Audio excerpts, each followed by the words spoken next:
Hello, আসসালামু আলাইকুম my dear viewers and listeners. আশা করি সকলেই ভালো আছেন। তো দীর্ঘদিন পর আবার টিউটোরিয়াল নিয়ে আসলাম। তো আমরা গত পর্বের ভিডিওতে আমরা যে ক্যাটাগরি যেমন ট্যাগস সেটার যে ইয়েটা ছিল আমাদের যে ফেক ডাটা ইনসার্টার সেটা আমরা কিন্তু করে ফেলেছিলাম। তো আমরা এই পর্যায়ে প্রোডাক্টসের জন্য ফেক ডাটা ইনসার্ট করব। তো আমি গত পর্বের ইয়েতে রাখলাম যে ফর ইচ রেঞ্জ এখন আমরা 100 পর্যন্ত অর্থাৎ 100টা প্রোডাক্ট আমরা ইনসার্ট করব। তো আমি একটু আপনাদেরকে টেবলটা দেখিয়ে আনি। এটা হচ্ছে আমার প্রোডাক্টসের যে টেবলটা। তো এই প্রোডাক্টসের টেবলটার যে স্ট্রাকচারটা আমরা দেখিয়েছিলাম। তো এখানে একটা জিনিস আমার ভুল হয়েছিল, এই যে ডিসকাউন্ট এখানে যে ডেসিমাল ভ্যালুটা এখানে 0 দেওয়া ছিল, আপনারা এখানে 2 করে দিবেন।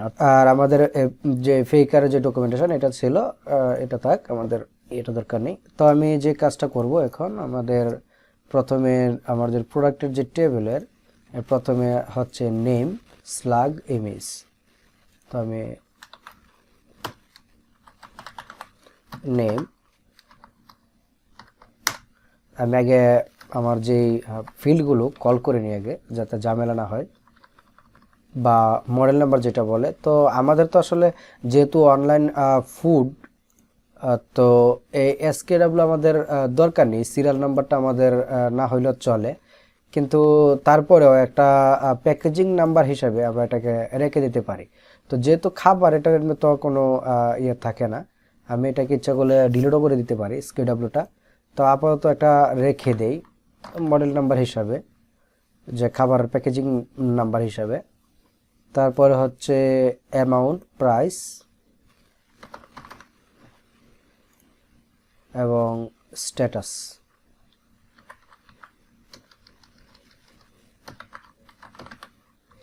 ওকে, তো আমার এগুলো হয়ে গেল, যে আমার যে ফিল্ডগুলো কল করা 4টা আর হলো 5টা, মোট 9টা ফিল্ড। ওকে, তো প্রথমে আমি নেম জেনারেট করব। সো প্রোডাক্টের নেম অর্থাৎ প্রোডাক্টের টাইটেল। সো আমি এখানে বলে দিব যে আমার ফেকার, তার ভিতরে হচ্ছে সেন্টেন্স, অর্থাৎ একটা পুরো একটা সেন্টেন্স হবে এবং এটা অবশ্যই ইউনিক হবে।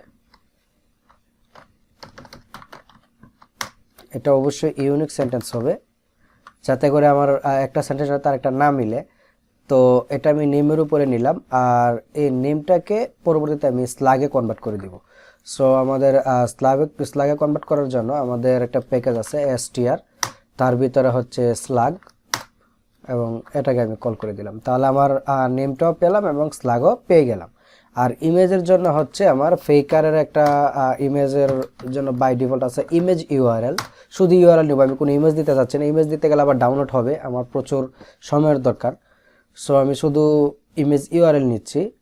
তারপর হচ্ছে ডেসক্রিপশনের জন্য আমি বলতে পারি যে ফেকার প্যারাগ্রাফস, এবং প্যারাগ্রাফসের এস দিতে হবে এখানে। তো প্যারাগ্রাফসের ভিতরে আমার দুইটা প্যারামিটার নেই, একটা হচ্ছে নাম্বার অফ প্যারাগ্রাফস আর একটা হচ্ছে অ্যাজ টেক্সট। অর্থাৎ আমি কতগুলো প্যারাগ্রাফস হচ্ছি, আমি মনে করেন যে আপাতত 5টা প্যারাগ্রাফ চাই, এবং এটা কি টেক্সট হিসাবে যাবে কি না। আমরা পূর্বে আমরা গত টিউটোরিয়ালে দেখেছি যে টেক্সট হিসাবে গেলে হচ্ছে যে এটা বোঝায় যে এটা টেক্সট আকারে যাবে, আর যদি টেক্সট আকারে না দেয় তাহলে এর আকারে যায়। সুতরাং আমি এটা ট্রু করে দিব, অর্থাৎ টেক্সট আকারে আমার অবশ্যই যাবে। আর এসকেডব্লিউ এটা আমি র্যান্ডম একটা নাম্বার আমি জেনারেট করতে পারি। সো আমি বলে দিতে পারি যে ফেকার নাম্বার বিটুইন, অর্থাৎ আমি 500 থেকে 5000-এর ভিতরে আমি এই নাম্বারটা নিতেছি, অর্থাৎ ফেকারে যেটা আসবে এটা নিতেছে। এবং সেই সাথে এটার সাথে আমার একটু কনফিডে দিব যে প্যাকেজ নং,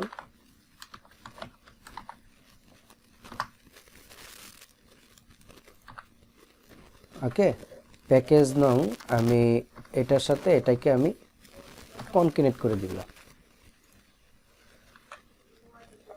তো এটা আমার চলে যাবে। আমি এসকিউএল ফিল্ডটা কি নিয়েছিলাম, এসকিউএল ফিল্ডটা অবশ্যই বারকার নিয়েছি, সুতরাং আমার টেক্সট হলেও সমস্যা নেই, এর নাম্বার হলেও সমস্যা নেই। তো আমি ঠিক একইভাবে তদ্রূপ এক কাজ করলাম। আমি যেহেতু এখানে নাম্বার বিটুইন কল করেছি, সুতরাং আমি এইখানে অ্যামাউন্টের মধ্যেও নাম্বার বিটুইন নিয়েছি 10 থেকে 50-এর মধ্যে, আর প্রাইসের মধ্যে যেহেতু এটা দশমিক থাকবে, তাই আমি এখানে নাম্বার বিটুইনের পরিবর্তে র্যান্ডম ফ্লোট নিয়েছি। তো র্যান্ডম ফ্লোটের কাজ হচ্ছে আমাকে র্যান্ডমলি দশমিক দিতে থাকবে, অর্থাৎ দশমিকের এখানে 3টা ভ্যালু নাই, একটা হচ্ছে নাম্বার ম্যাক্সিমাম ডেসিমেল, এখানে হচ্ছে 2 দশমিক গড় পর্যন্ত, সর্বনিম্ন টাকা হচ্ছে 500, সর্বোচ্চ টাকা হচ্ছে 5000 টাকা। আর ডিসকাউন্ট হিসাবে আমি 2 দশমিক স্থান পর্যন্ত 50 টাকা থেকে 150 টাকা ডিসকাউন্ট নিয়ে দিলাম। আর স্ট্যাটাসটা এমটি র্যান্ডম 0,1, শুধু র্যান্ডম দিলেও চলবে, আমি এমটি র্যান্ডম দিয়েছি 0, এটাও পিএইচপির একটা বিল্ট ইন মেথড, এটাও আপনারা কল করতে পারেন। সো এবার আমি কি করব, আমার ডাটাবেসে ইনসার্ট করব। তো ইনসার্ট করার জন্য আমি যে কাজটা করব, আমি পূর্ব থেকে তৈরি করে রেখেছি, আমি এটা দিয়ে দিই। তাহলে আমি যে কাজটা করেছি, ইনসার্ট ইনটু প্রোডাক্টস, আমার যেহেতু প্রোডাক্ট টেবিলে যাবে, কি কি যাবে, নেম, স্ল্যাগ, ইমেজ, ডেসক্রিপশন, এসকেডব্লিউ, অ্যামাউন্ট, প্রাইস, ডিসকাউন্ট এবং স্ট্যাটাস। আর ভ্যালুজ হিসেবে যাচ্ছে নেম, স্ল্যাগ, ইমেজ, ডিসক্রিপশন। যেহেতু এগুলো টেক্সট আকারে যাবে, সুতরাং এগুলোকে আমি সিঙ্গেল কোটের ভিতরে দিয়ে দিলাম। আর এসকেডব্লিউ এটাও সিঙ্গেল কোটের ভিতরে, কিন্তু অ্যামাউন্টটা যেহেতু আমার ইন্টিজার টাইপ, তো সুতরাং আমি ইন্টিজার, অ্যামাউন্ট, প্রাইস, ডিসকাউন্ট এবং স্ট্যাটাসটা লিখে দিলাম আমি। তো এখন আমি যদি আমার যে ডাটাবেস আছে,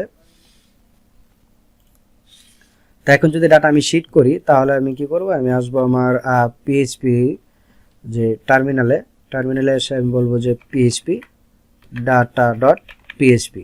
তো আমি হিট করব, যদি ডাটা আমার না যায় তাহলে আমাকে এরর দিবার, যদি যায় তাহলে একটু সময় নিয়ে আমাকে ব্যাকআপ করবে। তো একটু সময় নিয়েছে, যেহেতু 100 ডাটা একসাথে ইনসার্ট হবে, সুতরাং একটু সময় নেবে। সো আমি একটু আবার ব্রাউজে ক্লিক করি, এই তো আমার ডাটা চলে আসলো। অর্থাৎ আমরা আমাদের যে ফেক ডাটা সাকসেসফুলি অ্যাড করতে পেরেছি। তো এখানে টোটাল হচ্ছে 100টা ডাটা আছে, 0 থেকে 24 পর্যন্ত ইন্ডেক্সে দেখাচ্ছে এখানে ডাটা। তো আপনারা আশা করি বুঝতে পেরেছেন যে আজকের ভিডিওটা কীভাবে আমরা যেই ফেক ডাটা, মানে শত শত বা হাজার হাজার ডাটা কীভাবে ইনসার্ট করতে পারি, সেটা আশা করি আপনারা বুঝতে পেরেছেন। তো আগামী পর্বে ইনশাল্লাহ আমরা ফ্রন্ট এন্ডের কাজ করবো। আমাদের ফ্রন্ট এন্ডের জন্য আলাদা একটা যেই হয় আমরা নিজেরা ডিজাইন করবো, অথবা আমরা ইচ্ছা করলে একটা আলাদা একটা যে টেমপ্লেট আমরা নিয়ে আসতে পারি। তো আজকে এই পর্যন্তই, ধন্যবাদ সকলকে, আসসালামু আলাইকুম।